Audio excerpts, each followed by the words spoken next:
এটা একটা তদন্ত তো আসলে একটা চলমান প্রক্রিয়া। এটা তদন্তের ধারাবাহিকতা, অনেক প্রশ্ন আসবে।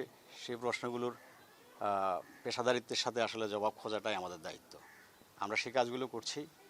আর আমার জন্য এই মামলা সম্পর্কে এখন আহ, কিছু বলাটা আসলে খুব আর্লি হয়ে যাবে। বেসিক্যালি আমি আসলে বুঝতে এসেছি।